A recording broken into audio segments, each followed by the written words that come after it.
Hi, everyone, and welcome to this week's episode of Gymwright Live. Last week, Marcus and Emily discussed how to create or fix your gym's financial systems, and they went over Gymwright's brand new money map, which is this really powerful tool we use to help our gym owners master their business's finances for achievable and scalable growth. So this week, we're going to be turning our focus on the importance of aligning your pricing and policies with your brand, your goals, and your ideal clients in a way that's win-win for both you and your members. Our head gym growth specialist, Marcus Gurzy, is going to be giving you some insight on how to revamp this service suite to update your contracts and your pricing structure to ensure you're hitting monetary and experience goals. This is going to be an awesome show, so definitely stay tuned. And if you have any questions about what we've talked about, just leave them in the comments and Marcus will answer them on this Friday's live Q&A. Okay, everybody, enjoy the show.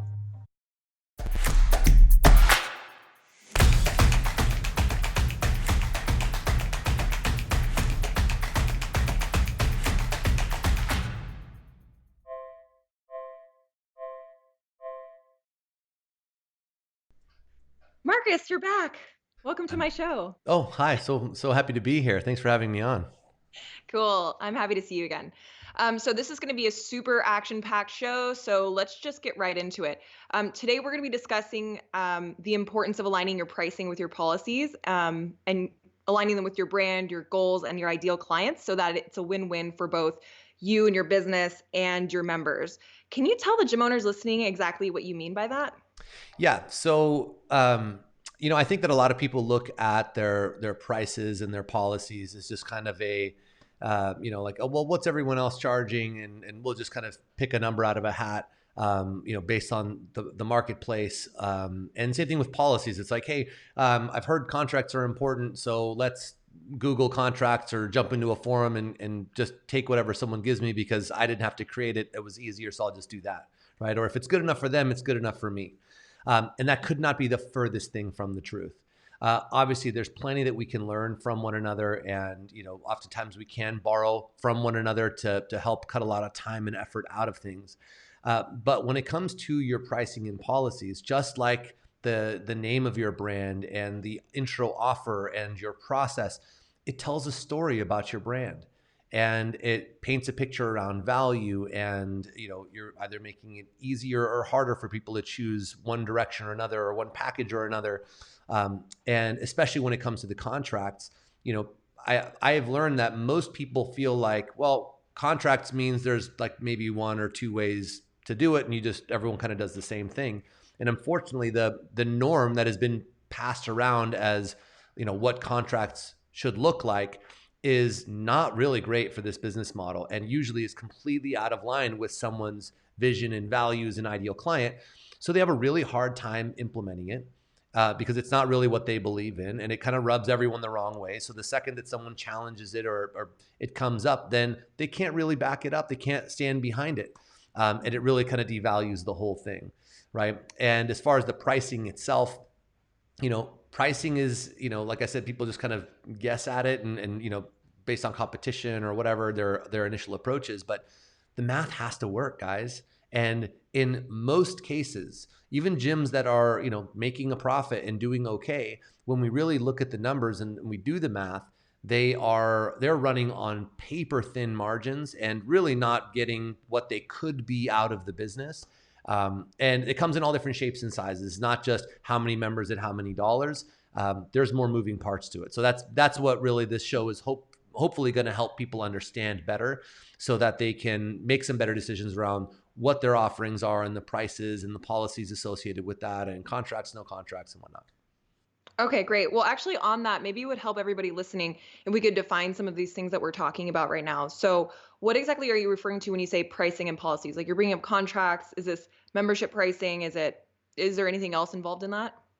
Yeah. So pricing and policies is, I look at it from this standpoint. It's what's the menu, right? So what's on the menu here? How many options do you have for we're talking specifically around core services for the sake of this conversation right now. But for the core service suite, it would be, what are you offering? How many options are there? What are you basing those options off of? So are they based off of attendance, right? 3-day a week, 4-day a week, and so on? Are they based on duration? So someone making a 3-month, a 6-month, a 12-month commitment, and so on. And what are those prices and the gaps between prices, and what is and is not included at the various different levels, right? So those are all the factors around the program and the pricing piece of it. The policy piece is then what are the policies around cancellations, holds, renewals, discounts, referral program, everything that has to do with those options, and someone understanding, what that relationship is going to look like, and I'll give you just a quick example.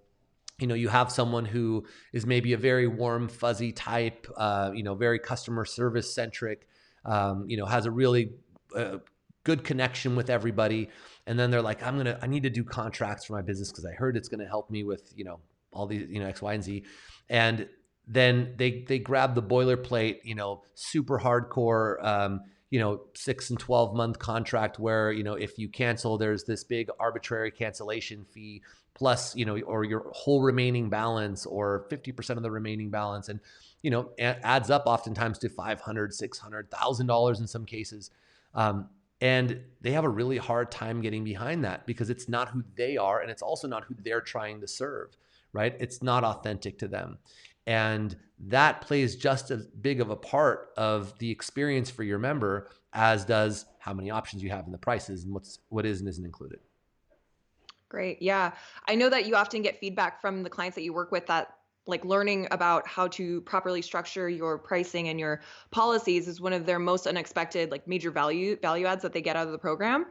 Why do you think that is, other than it being like aligning more with their soft and fuzzy side, which I know that a lot of gym owners are more like altruistic like that? The reason is because I think that most of them, again, they've never really understood what's possible in this and how big of an impact it has. I was guilty of this myself in my several of my first companies, where I started out saying, okay, well, basically like most, I'm like, I'm going to do this better than everybody else, and I'm going to do it for a little bit less than everybody else. And that's basically how we came up with our pricing model. And we looked at, either someone in the marketplace who we thought considered a leader or was doing as well as we might want to do. We just basically copied it and did it for a little bit less. Or maybe oftentimes people do it where they're like, well, this is what my gym had that I trained at, and that's familiar and it worked for me, so I'm just going to copy that over. And that, although that's, a place to start, it's not optimal, because really you probably have not done the math on, what the business is going to look like in the short term, medium term, long term, and what those margins are going to be, and, the different costs that you're going to have as you continue to grow. And you want to be able to provide, you pay your coaches better, and we want to add these programs. And that means we're adding X amount of classes to the schedule. And, all of these different factors probably were not taken into consideration, along with how much profitability you need to be able to make this business even, worth doing. And it's not about raking people over the coals and just trying to make as much profit as you can. If that's your goal, you're probably playing the wrong game, because you're not going to get rich doing this. You can make a great living doing something you love, helping people do something incredible for themselves. And if that's what you're in this for, great. We can still create a healthy margin that allows you to thrive for yourself, your staff, your family, everybody. But they're not usually doing the math based on what it actually takes to deliver the service the way that they want to deliver it and need to deliver it for their ideal clients to say, wow, that's a great value proposition, while still being profitable. And that discovery, when we take them through our money mapping process and we show them what, currently where they are, but more importantly, where they're trying to go, and what all, taking into consideration them actually paying themselves a decent salary and paying their coaches better, and including some ongoing education. And hey, we're actually going to set some money aside for savings, and all those different important, buckets we want to fill. That when we do the math, their pricing model very, very rarely meets those requirements. And, and because then the next part of the conversation is, well, what kind of business do you want to run, right? Because that's part of what we did prior to this, is talk about what our goals are for our business. When we say, overall size, how many members do we want? Do we want a lot of members? Do we want a smaller base? Do we want to deal with a big staff, smaller staff? And we basically back our way into your ideal business model, which for the record, most of the time is a lot smaller than a lot of people think it is, because they think they have to just, they did the math on like, well, $150 per membership. Well, I want to make X amount of dollars. I guess I got to have 9,000 members. And, the business model isn't actually what they're after. So first we figure out the business model, but once we know that and we have that kind of as our guiding light, we can then say, okay, now let's try to make the numbers work within that business model. And they rarely do. So we need to take a look at what our options are and, which ones are people most likely going to fall into, and let's rework those numbers on all factors, right? From how many people we need to then, maybe it's not just memberships we need to be considering here, because we factor in core memberships, we factor in your premium services, your retail sales, any other revenue streams within the business, and then obviously all expenses. And those are the knobs that we're turning to get to the actual right mix for you of all of those numbers and people and staff and everything, where all those lenses intersect is our sweet spot for your business. And that is what we're shooting for in that exercise. And that is what really dictates then, or makes very clear what the better approach is from a pricing standpoint and option standpoint. And so that's just the pricing part. The other big breakthrough is that, hey, look, your business is your business, and you can make your policies whatever the heck you want them to be. You don't have to do what everybody does. We have a whole swath of options when it comes to different models for memberships and policies and all that based on who you are and your vibe and your ideal clients and all that it's already going to narrow it down to better options than others, from which we're then going to say, hey, look, here are the better options for you.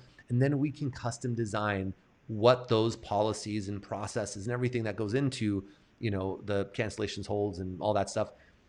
We can fine tune it to your style so that it makes sense to you. It makes sense to your ideal clients. It feels fair and it feels right for you, but it's still healthy for the business. And most people have never looked at it that way. They just think, oh, well, you have to have a waiver. You have to have a contract. You have to have this and that. And it just is what it is for everyone. And like I said at the beginning, that the norm that is passed around, or what is considered the norm in our space in particular, is pretty far off from what's right for most people. The super aggressive contracts, or, a lot of the attendance-based stuff is a little outdated for a lot of models, and depending on what your goals are for your business and all that, we found better approaches now. So anyway, it's discovering that they do actually have a lot more control about it, and that, it's there are more creative ways to get to their ideal income and scenario than just more members, more, which is why everyone that's the place most people start. Right. It's super helpful to get an idea of what some of the common challenges are that gym owners have when it comes to pricing and policies.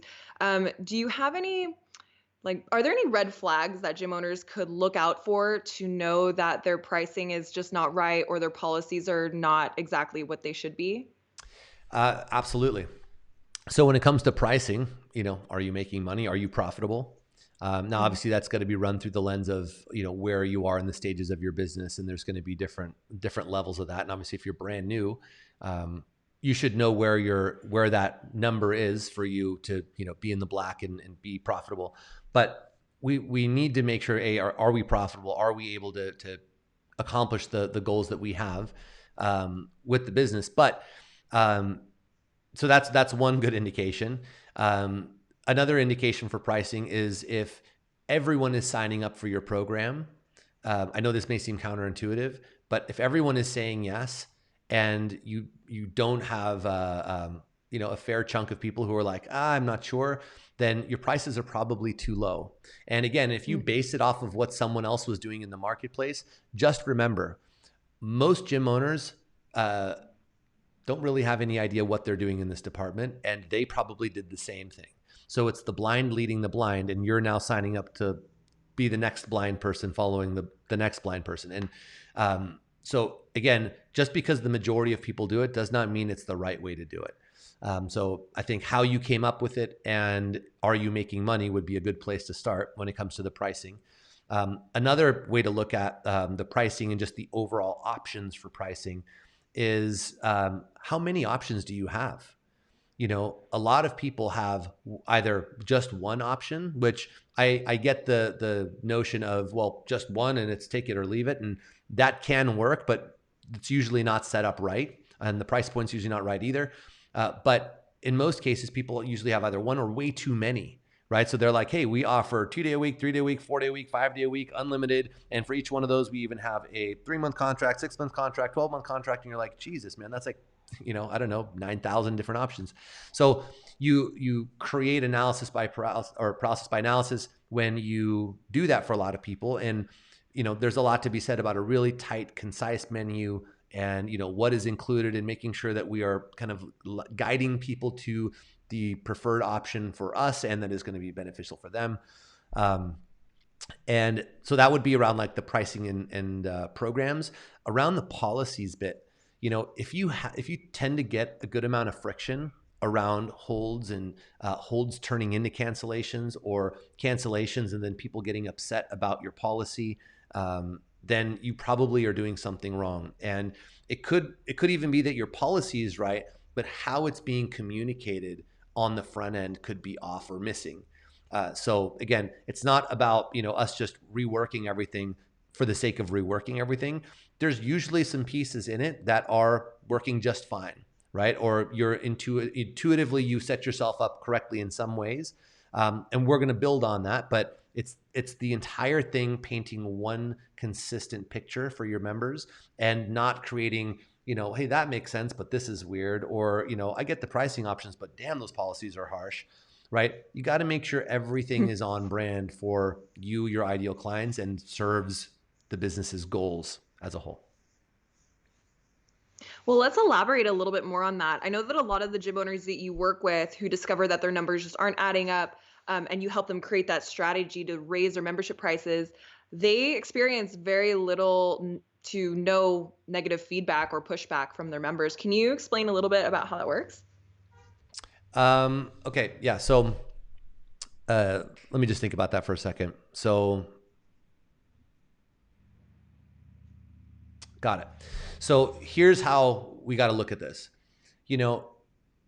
First of all, there's a lot of moving parts in this. So understand that whoever is listening to this right now or watching this needs to take into consideration there is not a blanket answer because there are a lot of factors like, have you raised prices in the past?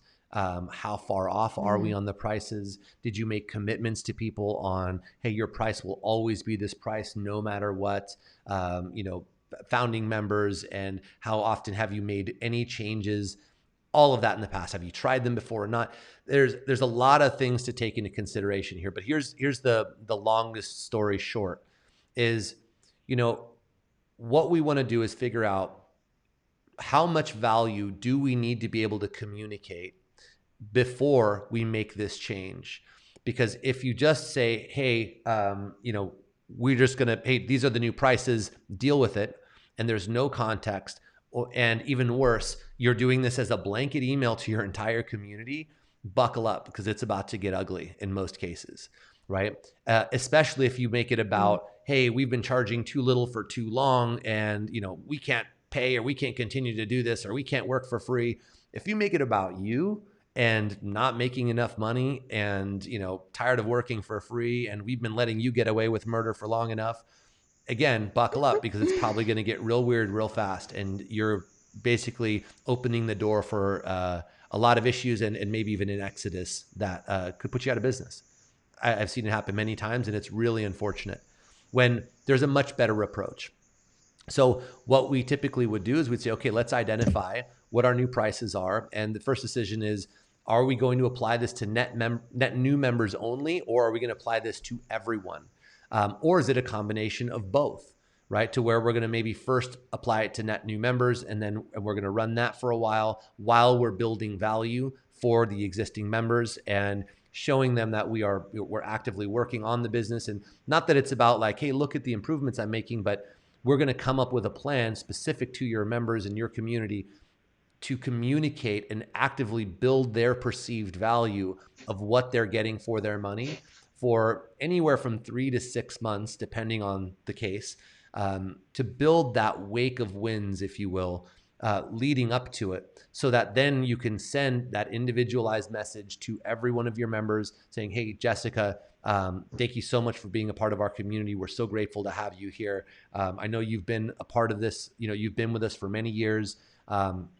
And that this is your current membership rate. As you know, we've been actively working to continue to making, active the best gym in the area by hosting the event. And you start rattling off all the things that you've been doing by adding more classes and, hosting these workshops and putting on great social events like our summer kickoff barbecue and we want to continue being able to do so. And that's when you then give them their specific offer, which also, again, is not going to be just, hey, you're going to go from where you are to this, because sometimes that could be a huge jump. In some cases, someone could be paying, $80 a month when for your new memberships, you're now charging $160 a month. I mean, you're charging double of what this person signed up for when you didn't know what you were doing and you were giving away memberships. So we have to come up with, are we going to take them all the way up? Are we going to make them a temporary offer of halfway? So, hey, if you sign up for, I wanted to make you an offer because you've been with us for so long. As you know, we raised our prices about 6 months ago. And because you've been such a loyal member, we want to offer you this for, whichever term you go with. So let's say we have like a 6 or 12 month option that we would say, if you go with our 6 month term, I'll meet you halfway. So instead of it being 160 from your 80, it's only going to be a $40 difference. And that'll be for that whole duration, at which point at the end, it'll then switch to our regular memberships or something to that effect. Or maybe it is a full switch over. Again, this is totally case by case, and even sometimes having to break your membership into different groups and addressing those individually based on how they came in and what the commitments were that you made to them on their membership prices. So again, there's a lot of moving parts in this, but we want to then make sure we're sending that individualized message to each person, communicating the value and what we're doing, breaking it down to the daily, saying, hey, that $40, is going to allow us to continue to be the best gym in the area and make sure that you are getting to your fitness goals and continue to provide blah, blah, blah, blah, like we have been.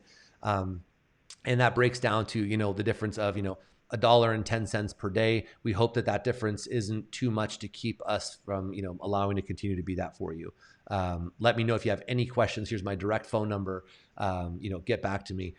And I mean, that's the kind of campaign as a whole, but those are all factors and all things that would be considered. And, a lot of people, I think, just take a blunt object to this thing and are like, well, new prices, go.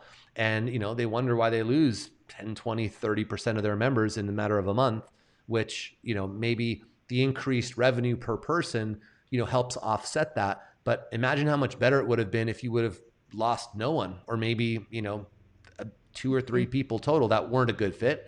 And that's great. Go ahead. And not only do you now have the additional revenue per person, I mean, you, in many cases, for the average gym that's, let's say 100 members or 80 members or so, oftentimes we're adding, $1,000 in pure profit to their bottom line as soon as we roll this out.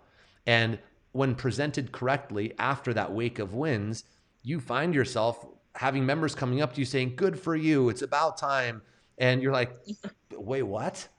And that's our hope, right? And that's how we structure these things when we work with our clients on rolling out a game plan for this. But it absolutely requires a game plan. Yeah, that makes a lot of sense. Just be personal and be proactive about expressing what benefits they're getting from being a part of your gym. Because even though they may be understanding that on a subconscious level, sometimes people need to see in bullet points all the awesome stuff that they're actually getting and Right. like that you are contributing to making their life better. 100%. That's really good advice. So, is there anything else that you'd recommend to someone who's listening to this or watching this that wants to completely revamp their service suite? Yeah. For one, I mean, I would start with the beginning of this gym growth series and start step by step, because we're going through this very intentionally. And this is very similar to the order we take people through during our program. Obviously, you have a coach who's guiding you and making sure that we're getting the right work from you, and we're checking all the right boxes in the right order. But I would start by getting really clear on who you are and what your values are and what your goals are specifically. Check out the episode we did on that. then get clear on what the numbers need to look like in order to support that, and do the math, and not just short term. Think about what that would look like a year from now and 3 years from now, and make sure that you have a plan and that those numbers continue to work moving forward, and that you are continuing to grow that margin, right? Not that, hey, we set our prices and we leave them the same prices for years straight, where if you only have a 15% margin, which by the way is a great margin for a gym, 15% profit margin disappears in 2 or 3 years if you continue to grow, because it just gets chomped up with, increasing rent and taxes, and your, mind body fees go up, and Sugar WOD charges a little bit more, and whatever all your tools are, next thing you know, bye margin, right? Or now the pressure's on again, which is totally avoidable. So going through the process and then getting here and saying, okay, well, what should this look like? What are my goals for my members? And does this help me achieve that? And really think about what you want that experience to be, and what you want them to be choosing between, and what that means to you and to them if you lay out different options. And if you feel lost, and if you feel like I'm not sure what I'm doing, hire a coach, get some help. This alone in itself, again, can take you from struggling financially and not making ends meet to being profitable without even having to before we even get to sales and marketing and any of that fun stuff. This is just by fixing the core, right? It's just like an athlete who comes to you and says, I want to improve my snatch. And you sit here and you break down the movement. You're like, whoa, what's happening there with your core stability? You're not able to even tolerate what you're doing. Your mobility in your shoulder on your right side because of that injury you had bench pressing 2 years ago is a problem. We need to fix that first, right? Because there is no coaching on the movement itself if the pieces themselves don't even add up, right? And it's the same thing here. A lot of people get so eager about I just need more leads. I just need to close more people. I just need to sell more stuff. And I get it. That's the equivalent of the sexy movement, right? The getting the muscle up or the snatch right. But if you're a coach and you understand the process, there is a progression. There are key requirements in order to do that well and safely and efficiently. And you might be able to muscle your way through something, but it's exactly that. You are just forcing through something. It is not efficient. It's probably not going to be repeatable many times before there's an issue. And it's the same thing when we look at our programs, our prices, how value is being communicated on the front end to people, what's the picture that it's painting.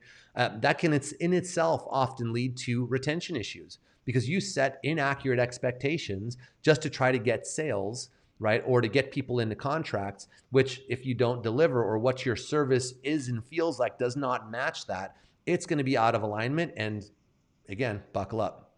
Problem city. For sure. Awesome. This is definitely one of my favorite modules in the program because of that aspect of just changing a few things. It makes almost everything else a lot easier, the sales and the marketing and everything. So no doubt. That's great. Okay. So this is great. Now, as a friendly reminder to all of you guys, we're going to be holding our live Q&A this Friday at noon. So I know that we talked about a lot of stuff. So if you have any questions on your programs or your pricing or contracts, anything very specific to your gym, please feel free to just write those questions out in the comments on this thread, or Marcus might be posting something a little later asking for questions from you guys. And then we'd be happy to answer those on the Friday live Q&A.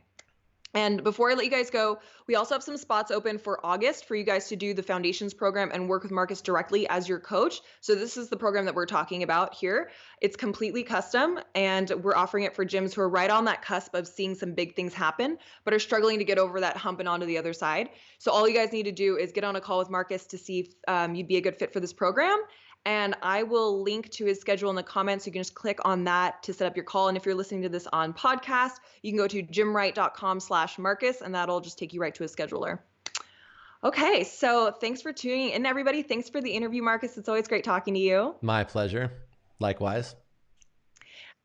Cool. We'll see you guys in the network on Friday for the Q&A. Awesome. Enjoy the rest of your day, everybody. Thanks, Jess. Bye, everybody.